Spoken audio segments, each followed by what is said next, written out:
Good morning! I'm back. So guys, good morning, good morning. Nandito na ako sa area. So while waiting sa kasama ko guys, storytelling muna ako sa'yo. Story time! Ayan. So guys, ito na. Ito na. So may gana na akong marap, no? So anyway, so alam nyo guys, alam ko naman sa sarili ko kung gaano na ako ka-gain ng weight ngayon. Ayan, talagang as in, tumaba ako. As in talaga. Alam nyo guys, pero nasaktan ako. Na-hurt talaga. Na-hurt, normal lang naman. Kasi you have feelings. May feelings tayo. Of course, nasaktan talaga. Kasi guys, siguro tong kasama ko na to, dito sa work na to, siyempre mag-isang boss lang kami.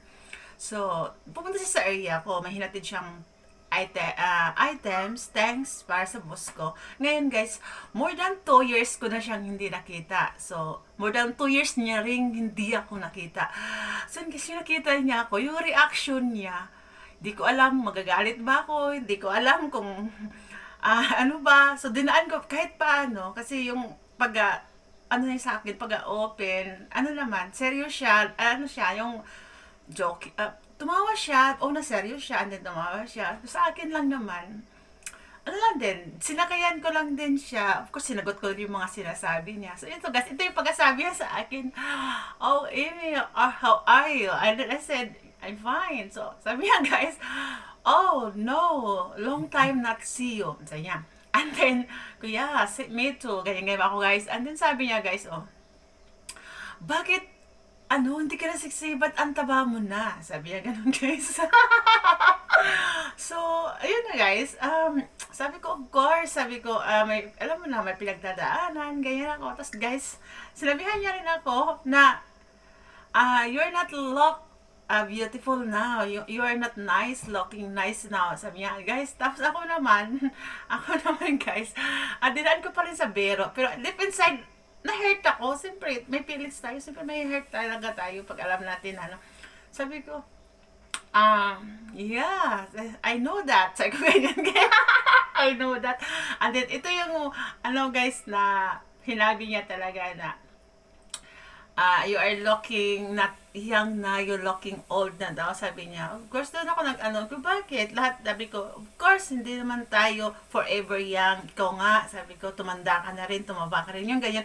Pero maganda pero nice yung pag-deliver ko, guys. Kasi ayoko naman din na, masaktan siya. Kasi, siyempre, mga ganyang, negatively sa natin, self natin, lalo pag ibang tao ang sasabi, masasaktan ka. Pero dinaan ko pa rin sa biro. Pero yung pag-alis niya, guys, of course, nag-thinking ako. Yung parang medyo na hurt ako. Pero alam ko naman din sa sarili ko na talagang nag-gain ako ng weight ngayon. Kahit how many months din ako hindi kumain ng kanin. So, 2 months yata tiniis ko. Pero guys, yung time na yun parang napansin ko parang iba yung parang hinahanap-hanap ko, so bumalik na ako kumain. Kaya guys, yung diet ko talaga, hindi siya totally straight. So ngayon, pagod. Parang tinatamad na din ako. Kaya, ang ginagawa ko kung ano lang nakita ko, kung anong mayroon. So yun na. So yun guys, pag talagang may nasasabi sa'yo yung ibang tao na alam mo na parang siya, yung sa sarili mo na pang hindi mo matanggap, masasaktan ka. But anyway, that is part of life. Opinion ng iba, that is normal. Normalize na natin yan ngayon. Ganun talaga. Ganun talaga. So anyway, sa akin naman guys, part na din to ng, of course, I'm not, sa pinagdaanan ko. Okay, ina-embrace ko na rin guys na kung ano ako ngayon. Of course, ina-embrace ko yan. Hindi ko naman pinagsisihan na lumaki ako ng ganito. Kasi, dumaan naman din ako sa model ang katawan. Char! Dumaan ako sa sexy. Ayan. Dumaan din ako na grabe yung effortness ko dati mamintin yung katawan ko dahil sa work ko. Kasi may trabaho ko dati guys na kailangan slim, sexy, gawa yung uniform ko. And then, yung trabaho ko dati na sinabihan kami, pag lumaki kami, kailangan ingatan daw namin yung ng shape ng body namin kasi kung lumaki kami, hindi namin kaya tingnan, so papalitan. So gan guys, dati grabe yung pinagdaanan ko dati na mamintin yung katawan ko na sexy siya. Although guys, dati may anak na ako, ayan.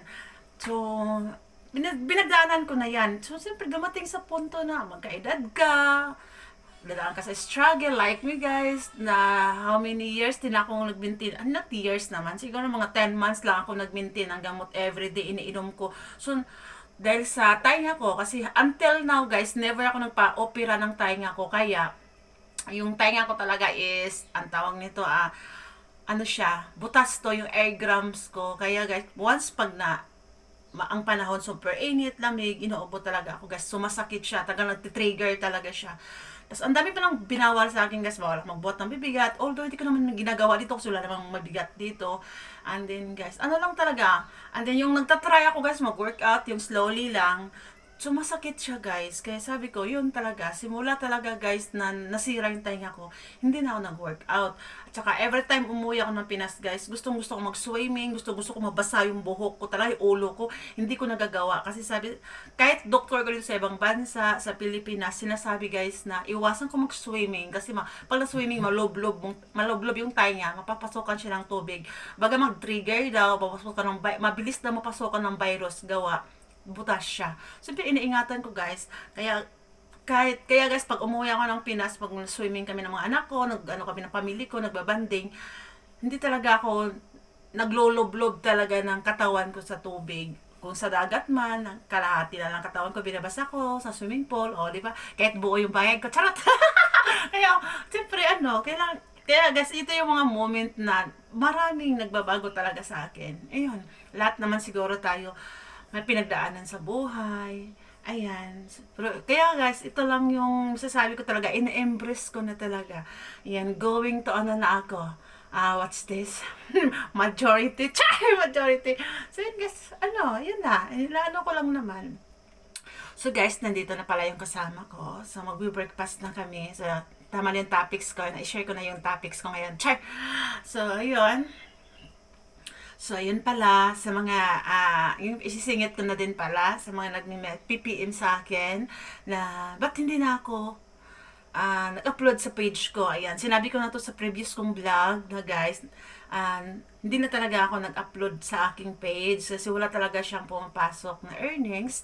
So, nag-update ako guys sa aking personal account. And personal account ko guys, ayan, sa mga PPM din, bakit naka-off comment. So, gusto ko talaga guys na, i-off comment siya para, kasi guys, gusto ko siyang, basta, gusto ko talaga yung may privacy pa rin ako sa aking personal account, kahit siya, public. Kasi guys, yung personal account ko, pag nag-post talaga ako, before pa talaga is hindi talaga siya naka-public. Friends lang talaga siya. So ngayon kasi personal account ko naman, of course guys, mga panahon na yon, mayroon naman din akong, lahat naman tayo may kinakaraan. Char! May nakaraan. Kaya ayaw ko kasi mabilis kasi akong ma-hurt guys. Kaya ayaw ko makabasa ng hindi kaya kasi alam yun na, maldita to, palaban. So anyway, gusto ko lang talaga na wala akong makikitang comment na sa personal account ko. So dito lang ako sa YouTube, ayan, sa mga love ako, ayan, of course, lagi ako positive na ngayon, sa mga nagmamahal sa akin, nakakamiss sa akin. Char! Dito yun ako guys, pasyalan sa aking YouTube channel. Ganito pa rin yung aking YouTube channel. Ayan. So yun lang, ang kabaguhan lang sa channel ko is assorted content. Hindi na ako nagla-live. Hindi na rin ako nagpapa-entry. Ayan. So, yun na guys. Once naisipan ko mag-upload dito, ina-upload ko talaga to update my channel. Lalo na ngayon guys, nagpursige na akong gumawa ng content, mag-upload kasi okay na yung tax ko. Ayan, anytime, pag mabuo ko na yung quota ni YT, ni Lolo dito, is magkaka-earn ako. Char! So yun guys, of course, pinaghirapan ko tong YouTube ko. Kaya kahit dumaan man ako sa mga moment na paghinaan ako ng loob, ini-stop ko lang siya. And then ngayon guys, ako'y nagbabalik. So, yan, thank you sa mga naliligaw pa rin. Dati kong viewers, naliligaw dito sa aking channel. Thank you sa panonood guys. Of course kay YT, ayan, nire-recommend naman niya yung iba kong content. Thank you YouTube, char! Ako'y sisipagan nito, charot! So ayan, thank you guys. So hanggang dito na lang. I-end ko ng video na to kasi kami ay mag-aalmusal na. Thank you for watching. Bye!